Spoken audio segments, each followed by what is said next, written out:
പിതാവിൻ്റെയും പുത്രൻ്റെയും പരിശുദ്ധാത്മാവിൻ്റെയും നാമത്തിൽ ആമേൻ.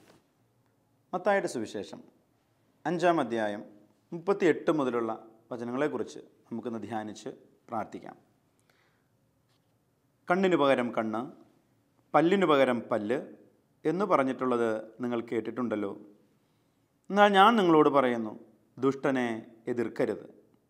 വലതു കരണത്തടിക്കുന്നവന് മറ്റേ കരണം കൂടി കാണിച്ചു കൊടുക്കുക. നിന്നോട് വ്യവഹരിച്ച് നിൻ്റെ ഉടുപ്പ് കരസ്ഥമാക്കാൻ ഉദ്യമിക്കുന്നവന് മേലങ്കി കൂടി കൊടുക്കുക. 1 മൈൽ ദൂരം പോകാൻ നിന്നെ നിർബന്ധിക്കുന്നവനോടുകൂടെ 2 മൈൽ ദൂരം പോകുക. ചോദിക്കുന്നവന് കൊടുക്കുക, വായ്പ വാങ്ങാൻ ഇച്ഛിക്കുന്നവനിൽ നിന്ന് ഒഴിഞ്ഞു മാറരുത്. ക്രിസ്തുവിനെ അനുധാവനം ചെയ്യുന്നവൻ അനുദിന ജീവിതത്തിലെ സംഭവങ്ങളോട്, യാഥാർത്ഥ്യങ്ങളോട് എങ്ങനെയാണ് പ്രതികരിക്കേണ്ടത് എന്ന് ഈ വചനം നമ്മെ പഠിപ്പിക്കുന്നു. പഴയ നിയമം വളരെ ശക്തമായിട്ട് പ്രതിപാദിക്കുന്നുണ്ട്. കണ്ണിന് പകരം കണ്ണാണ്, പല്ലിന് പകരം പല്ലാണ്. എന്നാൽ പുതുനിയമത്തിൽ ഈശോ സ്നേഹത്തിൻ്റെ ഒരു മുദ്ര ചാർത്തിക്കൊണ്ട് സ്നേഹമാണ് ഏറ്റവും വലിയ കൂദാശ എന്ന് പ്രഖ്യാപിച്ചുകൊണ്ട് പഴയ നിയമത്തിലെ ആ നിയമങ്ങളെയൊക്കെ ഒന്ന് പൊളിച്ചെഴുതുകയാണ്. സ്നേഹം, ക്ഷമ, എങ്ങനെയാണ് നീ പ്രതികരിക്കേണ്ടത് എന്നതിനെ ആശ്രയിച്ചിരിക്കും നിൻ്റെ ജീവിതത്തിൻ്റെ മുന്നോട്ടുള്ള ഗതി. നമുക്കൊന്ന് ആലോചിച്ച് വെക്കാം, ചില ജീവിത യാഥാർത്ഥ്യങ്ങളോട് നമ്മൾ എങ്ങനെയാണ് പ്രതികരിക്കുന്നത്, മറ്റു വ്യക്തികൾ, വിശുദ്ധരൊക്കെ എങ്ങനെയാണ് പ്രതികരിച്ചത് എന്നുള്ളത്. മരിയ കുര്യത്തി നമുക്കറിയാമല്ലോ, ചെറുപ്രായത്തിൽ തന്നെ അലക്സാണ്ടർ എന്ന യുവാവിനാൽ ആക്രമിക്കപ്പെട്ടു. അവളുടെ ശരീരത്തിൽ അലക്സാണ്ടറിൻ്റെ നയനങ്ങൾ ഉടക്കി. ആ ശരീരം അവൻ കാക്ഷിച്ചു. അവനത് വേണമെന്ന് അവൻ തീരുമാനിച്ചു. ആരുമില്ലാത്തൊരു സമയത്ത് അതിക്രമിച്ച് അവളുടെ ഭവനത്തിൽ കയറുകയും അവളെ മാനഭംഗപ്പെടുത്തുവാനായിട്ട് പരിശ്രമിക്കുകയും ചെയ്തു. വിശുദ്ധിക്ക് പ്രാധാന്യം കൊടുത്ത ആ മകൾ എതിർത്തതിനാൽ ഇവൻ അവളെ കത്തികൊണ്ട് കുത്തി കൊലപ്പെടുത്തുകയാണ്. മരിക്കുന്നതിന് മുൻപ് മരിയ കുര്യത്തി ഇപ്രകാരം പറഞ്ഞിട്ടുണ്ട്, അലക്സാണ്ടറിനോട് ഞാൻ ക്ഷമിക്കുന്നു. അലക്സാണ്ടറിനോട് എനിക്ക് വിരോധമില്ല. എൻ്റെ കർത്താവിനെ പ്രതി ഞാൻ അവനോട് ക്ഷമിക്കുന്നു. സ്നേഹമുള്ളവരെ, മരിയ കുര്യത്തിയുടെ ഈ ഒരു പ്രതികരണമാണ് മരിയ കുര്യത്തിയെ വിശുദ്ധയാക്കി തീർത്തത്.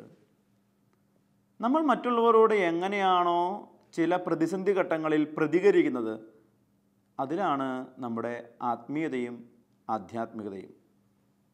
ആത്മീയ മനുഷ്യർ വികാരഭരിതരാവില്ല.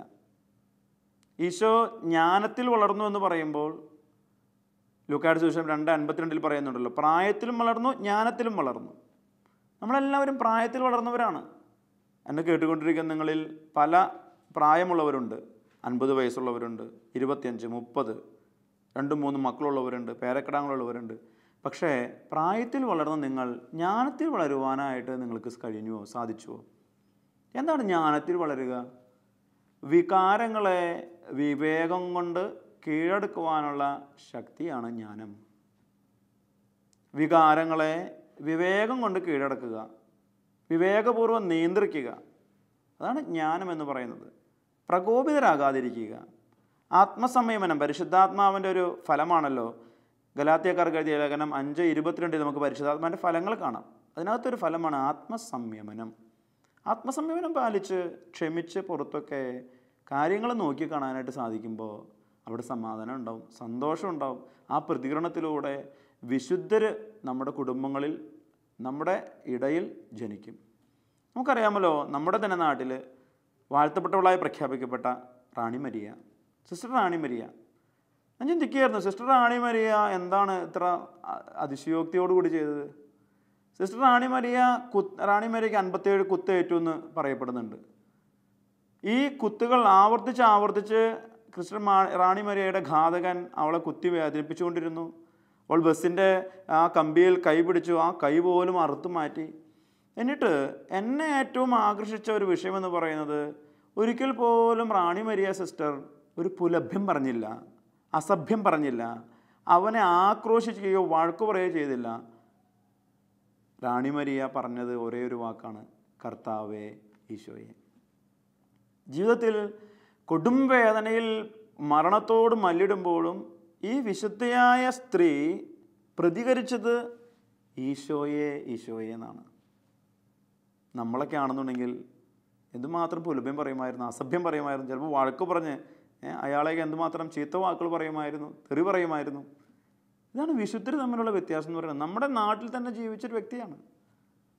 നിങ്ങൾ നിങ്ങളുടെ ജീവിതത്തിൽ എങ്ങനെയാണോ പ്രതികരിക്കുന്നത് അതിനനുസരിച്ച് വിശുദ്ധി വളരും, വിശുദ്ധി വളരും. എന്നും ദേവാലയത്തിൽ പോകുന്നുണ്ട് എന്നുണ്ടെങ്കിൽ നിനക്ക് മറ്റുള്ളവർ ക്ഷമിക്കാൻ സാധിക്കുന്നില്ല. ഒരാൾ നിന്നെക്കുറിച്ച് കുറ്റം പറയുമ്പോൾ ഉടനെ പോയി അവരെ തകർക്കണം, അവരുടെ നാശം ആഗ്രഹിക്കണം, അവരുടെ നാശം കാണണം. ഇത് ആധ്യാത്മികതയല്ല, ഇത് ആധ്യാത്മികതയല്ല. നീ എന്നും ദേവാലയത്തിൽ പോകുന്നുണ്ടെങ്കിൽ ആത്മസംയമനത്തോടുകൂടി കാര്യങ്ങളെ കാണുവാനായിട്ട് നിനക്ക് സാധിക്കും. ഞങ്ങളുടെ ആശ്രമത്തിൽ ഒരിക്കൽ ധ്യാനം നടക്കുകയാണ്. ഒരു സ്ത്രീ വന്നിട്ട് ഇപ്രകാരം തൻ്റെ അനുഭവം പങ്കുവയ്ക്കുകയുണ്ടായി. ആ സ്ത്രീയുടെ പ്രത്യേകത എന്ന് പറയുന്നത്, ആ സ്ത്രീ ഇഷ്ടപ്പെട്ട് മാതാപിതാക്കന്മാരുടെ താല്പര്യത്താൽ ഒരു വിവാഹം കഴിക്കുന്നു. വിവാഹം കഴിച്ച ആദ്യ നാളുകളിൽ തന്നെ ഗർഭവതിയായി. ആദ്യത്തെ കുഞ്ഞിന് 1 വയസ്സ് 1.5 വയസ്സ് പ്രായമായപ്പോഴേക്കും രണ്ടാമത്തെ കുഞ്ഞിന് ഉദരത്തിൽ വഹിക്കുകയാണ്. രണ്ടാമത്തെ കുഞ്ഞിന് 2 മാസം പ്രായം ഉദരത്തിൽ ഗർഭാവസ്ഥയിലായിരുന്നപ്പോൾ, സ്നേഹമുള്ളവരെ, ഈ സ്ത്രീയുടെ ഭർത്താവ് ഈ സ്ത്രീയുടെ അനുജത്തിയുമായിട്ട് ഒളിച്ചോടുക. ഇവൾക്കത് വിചാരിച്ചതിനേക്കാൾ വലിയ ഒരു ആഘാതമാണ് നൽകുന്നത്. എന്തെന്നാൽ സ്വന്തം ഭർത്താവ് തൻ്റെ അനുജത്തിനെ ചേർത്ത് പിടിക്കുമ്പോഴും ഇവൾ തെറ്റിദ്ധരിച്ചില്ല. അവരൊരുമിച്ച് നടക്കുന്നത് കണ്ടിട്ടുണ്ട്, ഒരുമിച്ച് ബൈക്കിൽ പോകുന്നത് കണ്ടിട്ടുണ്ട്. ഇവൾ തെറ്റിദ്ധരിച്ചില്ല. പക്ഷേ ഒരിക്കൽ അത് സംഭവിച്ചു. അവൾക്ക് വിശ്വസിക്കാൻ കഴിഞ്ഞില്ല, അവൾക്ക് വിശ്വസിക്കാനായിട്ട് കഴിഞ്ഞില്ല. എന്നിട്ട് 6 മാസം കഴിഞ്ഞിട്ട് ഇവൾ തിരിച്ചു വന്നു, ഭർത്താവ് തിരിച്ചു വന്നു. അപ്പോൾ തൻ്റെ അനുജത്തി ഗർഭവതിയാണെന്ന വാർത്ത അവൾ അറിയാം. ഇവൾ എന്തു ചെയ്യുന്നറിയോ സ്നേഹമുള്ളവരെ? ഇവൾ കടുങ്കാപ്പി അനത്തി തൻ്റെ ഭർത്താവിനും തൻ്റെ ഭർത്താവിനാൽ പുതിയ ഭാര്യയായി സ്വീകരിക്കപ്പെട്ട തൻ്റെ അനുജത്തിക്കും കടുങ്കാപ്പി അനത്തി കൊടുത്ത് ഇവരെ സ്വീകരിച്ചു. അവരന്ന് വരെ ശയിച്ച മുറിയിൽ നിന്ന് അവൾ പുറത്ത് കടന്നു. അവരോട് പറഞ്ഞു, ദാ നിങ്ങളവിടെ പോയി കിടന്നോളൂ, നിങ്ങളവിടെ പോയി കിടന്നോളൂ. ഇവൾ പിന്നീട് പറയാം, അതൊരു വല്ലാത്തൊരു മാനസികാവസ്ഥയിലൂടെ ഞാൻ കടന്നുപോയി. ഞാൻ പല ആവർത്തി ആലോചിച്ചു, ഇയാളെ വാക്കത്തിരുത്ത് വെട്ടിക്കൊന്നാലോ, ഇവളെ വാക്കത്തിരുത്ത് വെട്ടിക്കൊന്നാലോ. പക്ഷേ അവൾ പറയുക, ഇതൊക്കെ ചെയ്തിട്ട് ഞാൻ എന്താ നേടുക? ഒരു പക്ഷേ ഞാൻ കൊടുത്ത സ്നേഹം എൻ്റെ ഭർത്താവിന് മതി വരാഞ്ഞിട്ടായിരിക്കും ചിലപ്പോൾ അനിയത്തിയുടെ കൂടെ പോയത്. ഇവളവസാനം ഇവൾ ഗർഭവതിയാണെന്ന് അറിഞ്ഞപ്പോൾ ഇവളുടെ അമ്മായിയമ്മ ഇവളോട് പറഞ്ഞു, ഇനി ആ കുഞ്ഞിനെ വെച്ചുകൊണ്ടിരിക്കണ്ട, അതിനങ്ങ് കളഞ്ഞേക്ക്. ഇവൾ പറയാ, ഞാൻ അന്ന് ഭർത്താവിൻ്റെ വീട്ടിൽ നിന്ന് ഇറങ്ങി എൻ്റെ വീട്ടിലേക്ക് പോയി. അവിടെയും എനിക്ക് നല്ല സ്വീകരണമൊന്നുമല്ലായിരുന്നു. പക്ഷേ ആ കുഞ്ഞിനെ ഞാൻ ജന്മം കൊടുത്തു, ആ കുഞ്ഞിന് ഞാൻ ജന്മം കൊടുത്തു. അച്ഛനറിയോ, ഈ കുഞ്ഞിന് അപ്പനില്ലാത്തവനല്ലേ, അല്ലെങ്കിൽ അപ്പൻ മറ്റൊരാളോട് ജീവിക്കുന്ന കുഞ്ഞിന് മാമോയിസ് മുക്കാൻ സമയത്ത് തല തൊടാൻ വേണ്ടി ഒരാളെ എനിക്ക് കിട്ടിയില്ല. തല തൊടാൻ വേണ്ടി, ഈ കുഞ്ഞിൻ്റെ തല തൊടാൻ വേണ്ടി എൻ്റെ ബന്ധുക്കൾ സ്വന്തക്കാരും വന്നില്ല.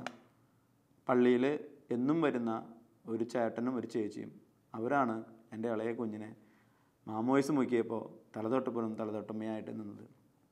വർഷങ്ങൾ കഴിഞ്ഞു വെച്ചാൽ, വർഷങ്ങൾ കഴിഞ്ഞു. ഇന്ന് ഞാൻ പ്രാർത്ഥിച്ച ഒരു പ്രത്യേക ഒരു അരൂപി എനിക്ക് കിട്ടിയെന്ന് തന്നെ പറയാം, അല്ലെങ്കിൽ എനിക്കത് ചെയ്യാൻ പറ്റില്ല. എൻ്റെ മകൾ പഠിച്ചൊരു ജോലി കിട്ടി, അവളെ വിവാഹം കഴിച്ചയപ്പിക്കുക എന്നുള്ളത് എൻ്റെ സ്വപ്നം. ഞാനും ജോലി ചെയ്യുന്നുണ്ട്. ഇനി എൻ്റെ മാതാപിതാക്കന്മാർ, അവരെ നോക്കാൻ വേണ്ടി ഞാൻ വീണ്ടും കല്യാണം കഴിക്കാനോ ഒന്നിനും പോയില്ല. അവരെ നന്നായിട്ട് പരിഗണിക്കാനായിട്ട് എനിക്ക് സാധിക്കുന്നുണ്ട്. ഇപ്പോൾ എൻ്റെ ഈ ഇളയ അനിയത്തി, അവൾ വല്ലപ്പോഴും എൻ്റെ വീട്ടിൽ വരും, അനുജത്തി വരും. അവൾക്ക് കുഞ്ഞുങ്ങളായി. അവളോട് ഞാൻ കൊച്ചു വർത്താനൊക്കെ പറയും. അവരെങ്കിലും നന്നായിട്ട് ജീവിക്കട്ടെ. സ്നേഹമുള്ളവരെ, എങ്ങനെ ഇത് സാധിക്കുന്നു? എങ്ങനെ സാധിക്കുന്നു? ജീവിച്ചിരിക്കുന്ന വിശുദ്ധ എന്നല്ലാതെ മറ്റെന്താണ് ഈ സഹോദരിയെ കുറിച്ച് പറയുക? നമ്മളെങ്ങനെയാണ് യാഥാർത്ഥ്യങ്ങളോട് പ്രതികരിക്കുന്നത്? നമ്മളെങ്ങനെയാണ് യാഥാർത്ഥ്യങ്ങളോട് പ്രതികരിക്കുന്നത്? ഒരിക്കലും വൈദികൻ പറഞ്ഞ ഒരു സംഭവം കൂടെ ഓർക്കുകയാണ്. ചില സംഭവങ്ങൾ പറയുക നമ്മുടെ അനുദിന ജീവിതത്തിൽ ചേർത്ത് വയ്ക്കാവുന്ന കാര്യങ്ങളിലൂടെയാണ് ഈശോ തന്നെ വചനം പങ്കുവച്ചിട്ടുള്ളത്. ഒരു കരണത്തടിക്കുന്നതിന് മറുകരണം കൂടെ കാണിച്ചു കൊടുക്കുക. അവനെ വെട്ടാൻ പോയിട്ടോ കൊല്ലാൻ പോയിട്ടോ നിനക്ക് എന്ത് കിട്ടാൻ?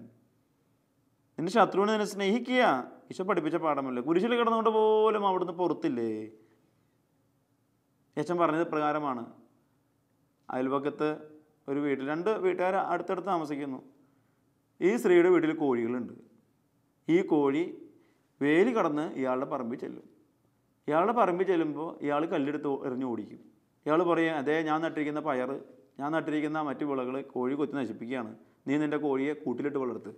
കോഴിയല്ലേ, എന്തുമാത്രം അതിനെ കൂട്ടിലിട്ട് വളർത്താൻ പറ്റും? സ്നേഹമുള്ളവരെ, ഇയാൾ ഒരു ദിവസം ചെയ്ത പണി എന്നാണെന്നറിയോ? ഇവളുടെ കോഴിക്കൂട് തല്ലി പൊളിച്ച് ഇയാളുടെ പറമ്പിൽ വന്ന കോഴിയെ ഒരു 2-3 എണ്ണത്തിനെ പിടിച്ച് കഴുത്തറുത്ത് കൊന്ന് ഇവളുടെ മുറ്റത്ത് കൊണ്ടുപോയിട്ടു. സന്ധ്യയ്ക്ക് ഇവള് വരുമ്പോൾ കാണുന്നത് കോഴിയൊക്കെ രക്തത്തിൽ കുളിച്ച് ചത്ത് ഇയാൾ തന്നെ കൊന്നിട്ടിട്ടുണ്ട്. ഇയാളുണ്ട് അവിടെ നിന്ന് ചീത്തയും തരും പറയാം. ഇവളൊരു നിമിഷം ആലോചിച്ച് എന്താ ചെയ്യേണ്ടത്.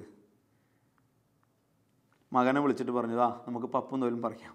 കോഴിയുടെ പപ്പൊക്കെ പറിച്ച് അവൾ എന്ത് ചെയ്തു, നന്നായിട്ട് അങ്ങോട്ട് ഇത്തിരി കുരുമുളകും ഒക്കെ ഇട്ട് കറി വെച്ചിട്ട് മോൻ്റെ കയ്യിൽ ഇവള് അയൽവക്കത്തെ ചേട്ടന് കറി കൊണ്ടുപോയി കൊടുത്തിട്ട് ഇപ്രകാരം ഇവളും കൂടെ പോയിന്ന് തോന്നണേ. പോയിട്ട് പറഞ്ഞു, ചേട്ടാ ഞങ്ങൾ ശ്രദ്ധിക്കേണ്ടതായിരുന്നു ഞങ്ങളുടെ കോഴി ചേട്ടൻ്റെ പറമ്പിൽ വരാതെ. ഞങ്ങളുടെ തെറ്റ്, ഞങ്ങൾക്കത് പറ്റിപ്പോയി. ചേട്ടൻ പല ആവർത്തി വന്ന് പറഞ്ഞു ചേട്ടൻ്റെ കൃഷി നശിക്കുന്നുണ്ടെന്ന്. പക്ഷെ ഞങ്ങൾക്ക് അതിന് ശ്രദ്ധിക്കാനായിട്ട് പറ്റിയില്ല. ഇന്നിപ്പോൾ ആ കോഴിയെ ചേട്ടൻ പിടിച്ച് കൊന്നതേ ഞങ്ങൾ കിട്ടിയിരിക്കുന്നത്. ഞങ്ങൾ കറി വെച്ചു, കളയണ്ടല്ലോ. 3-4 കോഴിയുള്ളത് കൊണ്ട് എല്ലാ ഇറച്ചും ഞങ്ങൾക്ക് തിന്ന് തീർക്കാൻ പറ്റില്ല. ചേട്ടനെ അയൽവാസിയുള്ളൂ, നന്നായിട്ട് കറി വെച്ചിട്ടുണ്ട്, ചേട്ടനും കഴിക്കുക. വിഷമമൊന്നും വിചാരിക്കരുത് ചേട്ടാ. കോഴിയൊക്കെ ഇന്ന് എത്ര നാൾ ജീവിക്കും ചേട്ടായി? കോഴിയൊക്കെ എത്ര നാൾ ജീവിക്കും? നമ്മൾ കൊന്നില്ലെങ്കിലും നാളെ അത് ചാവും. നമ്മൾ തമ്മിൽ അയൽവക്കക്കാരല്ലേ, എന്തിനാ അങ്ങനെ പ്രശ്നം? നമുക്ക് സ്നേഹത്തിൽ രമ്യതയിലായിരിക്കാന്നേ. ആ കറി, ഒരു പാത്രം കറി അയാളുടെ തിണ്ണയിൽ വെച്ചിട്ട് ഇവർ തിരിച്ചു വന്നു. സ്നേഹമുള്ളവരെ, അയാൾ പിറ്റേ ദിവസം ചെയ്തതെന്നാണെന്നറിയോ? അവരുടെ വീടിൻ്റെ 2 പറമ്പിൻ്റെ മധ്യത്തിലുള്ള വേലി അങ്ങ് പൊളിച്ചു കളഞ്ഞു. സ്നേഹമുള്ളവരെ, മനുഷ്യൻ എന്ന് ഈ ശത്രുത മറക്കാൻ തുടങ്ങുന്നു, അവിടെ ദൈവം പിറക്കും, അവിടെ ദൈവം വസിക്കും. നീ ശത്രുവിൻ്റെ ശിരസിൽ നിൻ്റെ സ്നേഹം കൊണ്ട് അഗ്നി കൂരിയിടും. വചനം പറയുന്നതാണ്. നമ്മൾ മനം നിറഞ്ഞ് മറ്റുള്ളവരൊന്ന് പരിഗണിക്കാനായിട്ട് സ്നേഹിക്കാനായിട്ട് തുടങ്ങിക്കഴിഞ്ഞു കഴിഞ്ഞാൽ നമ്മൾ ദൈവത്തെ പോലെ ആയിരിക്കും. ദൈവത്തിൻ്റെ ചിന്ത നമ്മിൽ വരും. അതുകൊണ്ടാണ് യേശയ്യാ പ്രവാചകൻ്റെ പുസ്തകം 55-ാം അധ്യായം 8-9 തിരുവചനത്തിൽ പ്രകാരം വചനം പറയുന്നത്. കർത്താവ് അരുളി ചെയ്യുന്നു, എൻ്റെ ചിന്തകൾ നിങ്ങളുടേതുപോലെയല്ല, നിങ്ങളുടെ വഴികൾ എൻ്റേതുപോലെയുമല്ല. ആകാശം ഭൂമിയേക്കാൾ ഉയർന്നു നിൽക്കുന്നു, അതുപോലെ എൻ്റെ വഴികളും ചിന്തകളും നിങ്ങളുടേതിനേക്കാൾ ഉയർന്നു നിൽക്കുന്നു. ഈ കർത്താവിൻ്റെ ചിന്തയിലേക്ക് നമ്മുടെ ജീവിതം കൊണ്ടുവരുമ്പോൾ മാത്രമേ നമുക്ക് സ്നേഹിക്കാനും പൊറുക്കുവാനും ഒക്കെ സാധിക്കുകയുള്ളൂ. നമുക്ക് ക്ഷമിക്കാനും സ്നേഹിക്കാനും പൊറുക്കുവാനും മറ്റുള്ളവനെ ചേർത്ത് പിടിക്കാനൊക്കെ സാധിക്കുകയുള്ളൂ. അതുകൊണ്ടാണ് കർത്താവ് പറയുന്നത്, എൻ്റെ ചിന്തകൾ മാനുഷികമായ നിങ്ങളുടെ ചിന്തകൾ പോലെ കുറച്ചുകൂടെ ഉയർന്നവരാണ്. ഈ വചനം കേട്ടുകൊണ്ടിരിക്കുമ്പോൾ നമുക്ക് ദൈവത്തിൻ്റെ ചിന്തകൾ കുറച്ചുകൂടെ ഒരു ഉയർന്ന ചിന്താഗതിയിലേക്ക് നമ്മളെ ഉയർത്തണമേ തമ്പുരാനെ എന്ന് നമുക്ക് പ്രാർത്ഥിക്കാൻ ആയിട്ട് പരിശ്രമിക്കാം. നമ്മുടെ ശത്രുക്കളുടെ നേരെ നിന്ന് ആരൊക്കെയുണ്ട്? നമ്മുടെ ശത്രുക്കളൊന്ന് ഓർത്തെടുത്ത് നോക്കിക്കേ. എന്തായിരുന്നു ആ ശത്രുതയ്ക്ക് കാരണം? ഒരു വാക്കായിരിക്കാം. ചിലപ്പോൾ എന്നെ ഒന്നും നോക്കിയില്ല, ഞാൻ വന്നപ്പോൾ ഒന്ന് എഴുന്നേറ്റ് നിന്നില്ല, ഒരു ഗ്ലാസ് വെള്ളം തന്നില്ല, എന്നെ ഫോണിൽ കല്യാണം വിളിച്ചു, അല്ലെങ്കിൽ എൻ്റെ മകൻ അങ്ങോട്ട് ചെന്നപ്പോൾ പരിഗണിച്ചില്ല. നിസ്സാര കാര്യങ്ങൾക്ക് വേണ്ടിയിട്ടാണ് പല വലിയ വഴക്കുകളും. അല്ലെങ്കിൽ സ്വത്ത് ഭാഗം വെച്ചപ്പോൾ ഒരു 2-3 സെൻറ്റോ അല്ലെങ്കിൽ ഒരു പിടി മണ്ണ് കുറഞ്ഞു പോയി. എന്നിട്ട് നമ്മൾ വർഷങ്ങളായിട്ട് മിണ്ടാതിരിക്കുന്നു, വർഷങ്ങളായിട്ട് പരിഗണിക്കാതിരിക്കുന്നു. അവൻ്റെയും കൂടപ്പുറപ്പിൻ്റെയും നാശം ആഗ്രഹിച്ച് അതിനുവേണ്ടി പ്രാർത്ഥിക്കുന്നു. നമ്മൾ മറ്റുള്ളവൻ്റെ നാശമല്ല ആഗ്രഹിക്കേണ്ടത്. കുരിശിൽ കിടന്നുകൊണ്ട് പോലും ഈശോ പഠിപ്പിക്കുന്ന പാഠം അതുതന്നെയല്ലേ. അവിടുന്ന് ക്ഷമിച്ച് പൊറുത്ത് മറ്റുള്ളവരോട് കുറച്ചുകൂടെ കരുണയും കരുതലും കാണിക്കണമെന്ന് അവിടുന്ന് പഠിപ്പിക്കുകയുണ്ടായി. സ്നേഹമുള്ളവരെ, നമ്മൾ ഈ വചനം ശ്രവിച്ചുകൊണ്ടിരിക്കുന്ന ഈ സമയത്ത് മത്തായി ശ്ലീഹായുടെ വചനം കൂടെ ധ്യാനിക്കുന്നതാണ്. മത്തായി 18:21-22 പറയുന്നില്ലേ, എന്നോട് തെറ്റ് ചെയ്യുന്ന എൻ്റെ സഹോദരനോട് ഞാൻ എത്ര പ്രാവശ്യം ക്ഷമിക്കണമെന്ന് ചോദിക്കുമ്പോൾ ഈശോ പറയുന്നു 70 പ്രാവശ്യം. 70 പ്രാവശ്യം ക്ഷമിക്കണം. അനന്തമാണ്. സ്നേഹത്തിന് അതിരുകളില്ല. വിശുദ്ധ പൗലോസ് ശ്ലീഹ കൊരിന്തോസ്കാർക്ക് എഴുതിയ 1-ാം ലേഖനത്തിൻ്റെ 13-ാം അധ്യായത്തിൽ സ്നേഹത്തെക്കുറിച്ച് പറയുമ്പോൾ പ്രകാരം പറയുന്നുണ്ട്, സ്നേഹം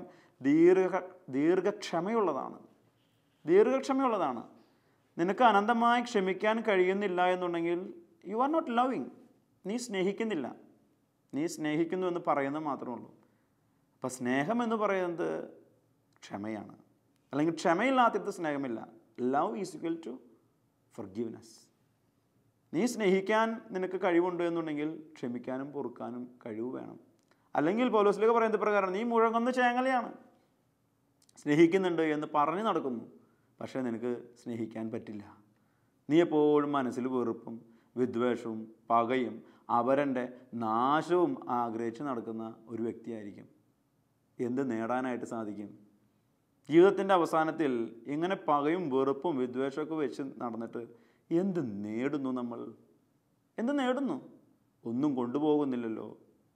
കൊണ്ടുപോകുമ്പോൾ നമ്മൾ ഈ ലോകത്തിന് സമ്പാദിക്കുന്നത്, മരണത്തിന് ശേഷം ഈ ലോകത്തിന് സമ്പാദിക്കുന്നത്, ലോകത്തിന് കൊടുക്കുന്നത് നല്ല ഓർമ്മകളാണ്. വിശുദ്ധരെയൊക്കെ നമ്മൾ ഇന്ന് എന്താ ഓർത്തിരിക്കണേ? അവർ നല്ല ഓർമ്മകൾ സമ്മാനിച്ചു. ജീവിച്ചിരിക്കുമ്പോൾ നന്നായി പ്രതികരിക്കുന്നവർ നല്ല ഓർമ്മകൾ സമ്മാനിക്കും. ഏത് വിശുദ്ധനായാലും ശരി. വിശുദ്ധ സെബസ്ത്യാനോസ്, അവൻ പട്ടാളത്തിൽ ചേർന്നത് തന്നെ കത്തോലിക്കരായ വ്യക്തികളെ, തടവുകാരെ സഹായിക്കാൻ വേണ്ടിയിട്ടാണെന്ന് പറയണേ. അതിനു വേണ്ടിയിട്ട് അവരെ സഹായിക്കുന്നു എന്ന് അറിഞ്ഞതിന് ശേഷമാണ് ചക്രവർത്തി അവനെ കൊല്ലാനായിട്ട് ഉത്തരവിടുന്നത്. അത് മറ്റുള്ളവരെ സഹായിക്കാൻ അവൻ്റെ ജീവിതം വേണ്ട എന്ന് വയ്ക്കുന്നു. അതൊരു വല്ലാത്തൊരു ത്യാഗമല്ലേ? മറ്റുള്ളവരെ സഹായിക്കാനായിട്ടൊക്കെ ത്യാഗമല്ലേ?